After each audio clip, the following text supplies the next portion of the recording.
there's a lot that's happened over the years that none of us foresaw or expected. I think we've been living in bizarro world, Kai, for lack of a better explanation. So many things that we've seen just simply defy explanation. But in particular, what really surprised me was the actions of the BIS, the Bank of International Settlements, and the way that they, in essence, pulled what I would classify as espionage, pulled a move right out of a James Bond movie. Now, we've talked a lot about Enbridge and the BRICS, and that's been a central thesis of mine for quite some time. So let me explain.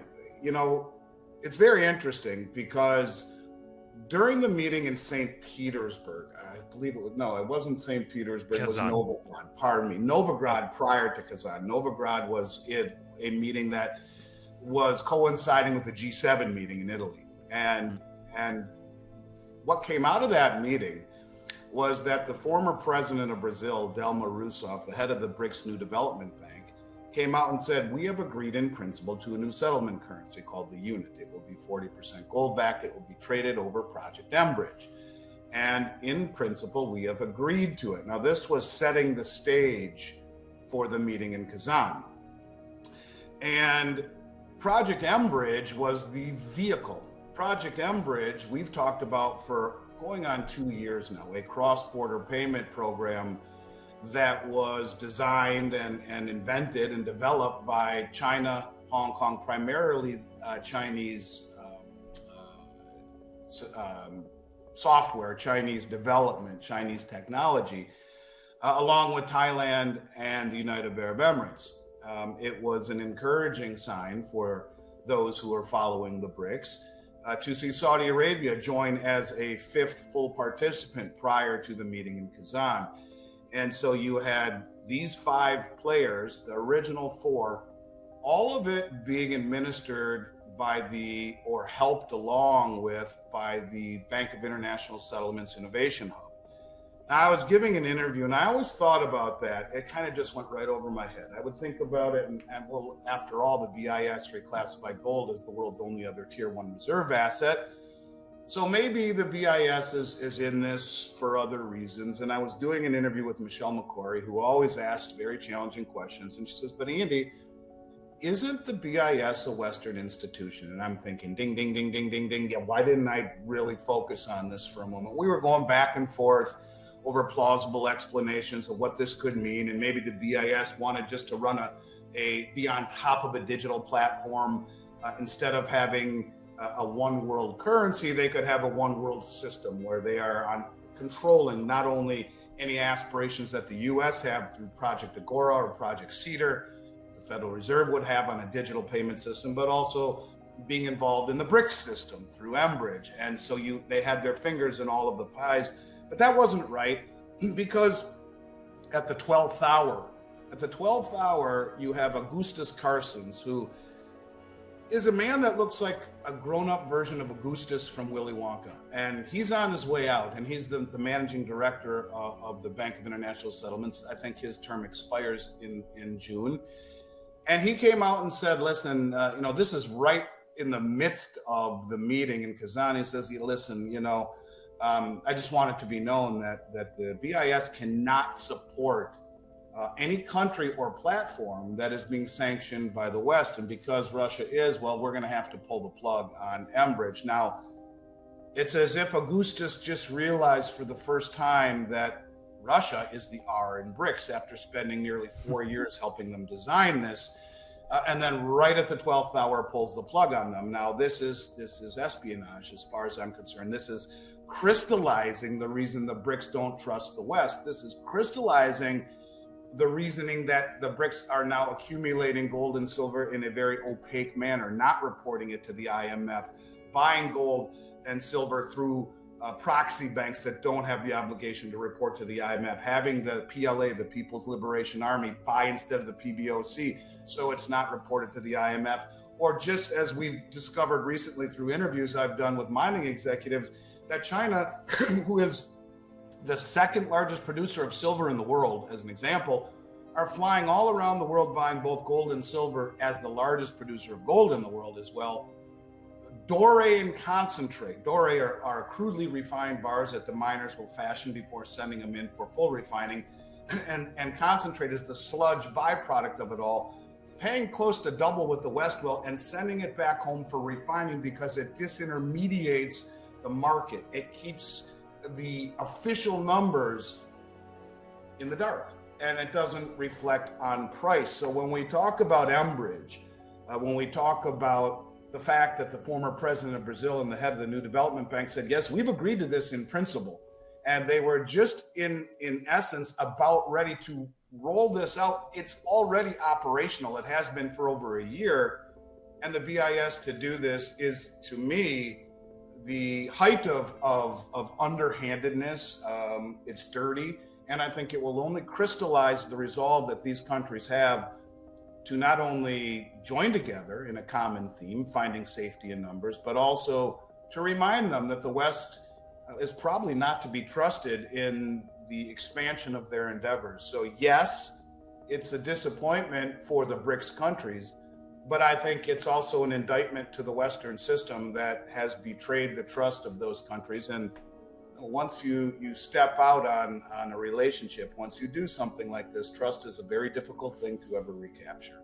I don't think it was a smart move personally, because the unit is not a common currency. The unit is a common settlement currency, and there's a big difference, right? It's not a common BRICS currency.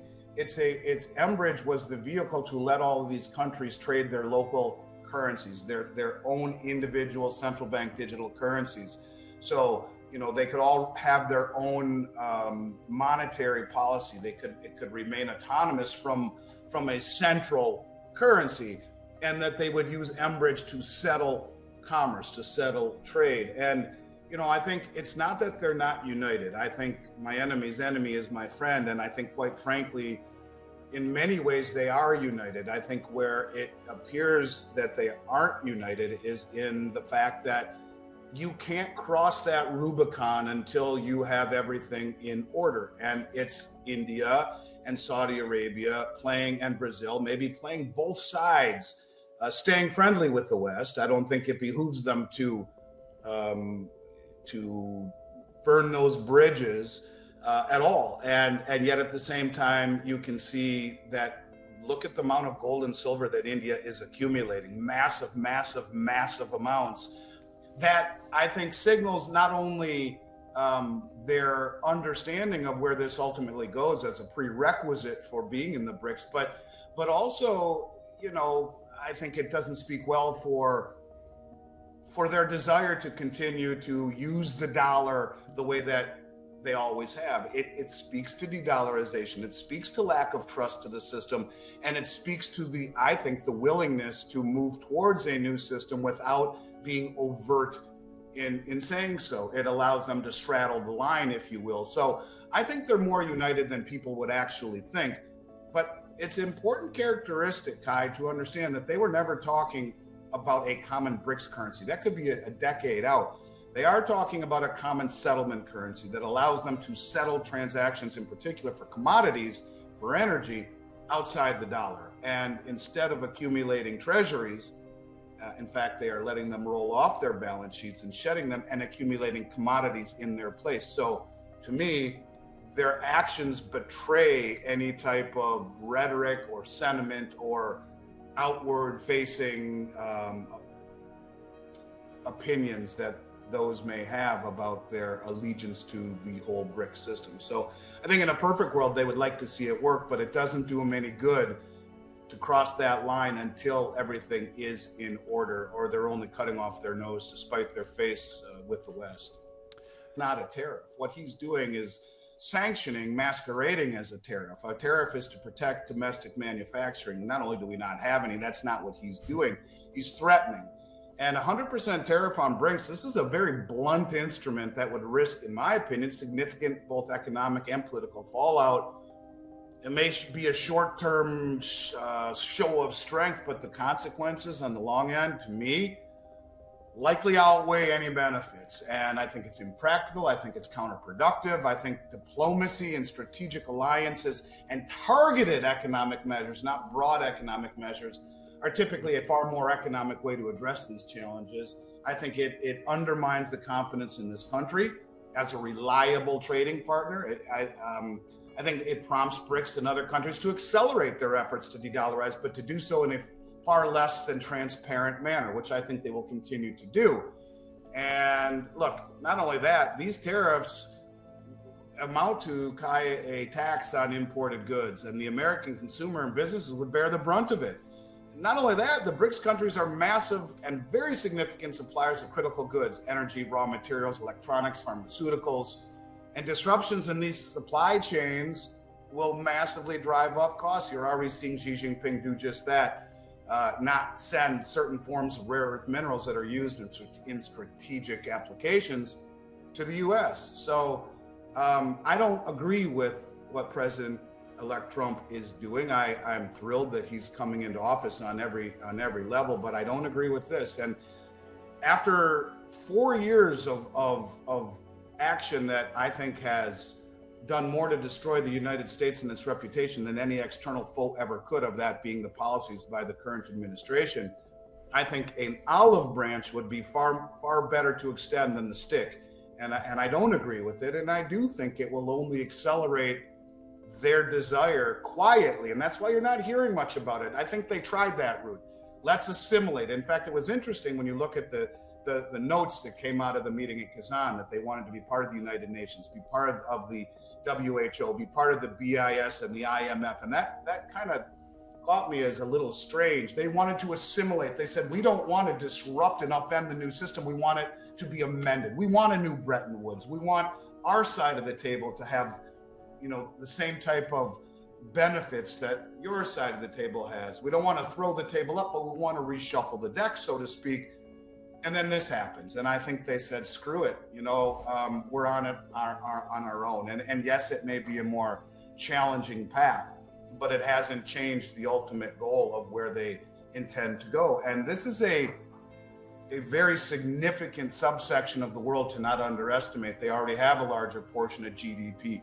They have a larger portion of human population. Another 40 plus countries have formally expressed interest in joining. It's growing. And so, yes, it may not be as straightforward as it was under the Biden administration, and certainly would have been under the Harris administration. But I do think that regardless, this is a trend that you will not see end. It will just continue to roll along, and maybe not as transparently as it once was. But I don't think it changes anything.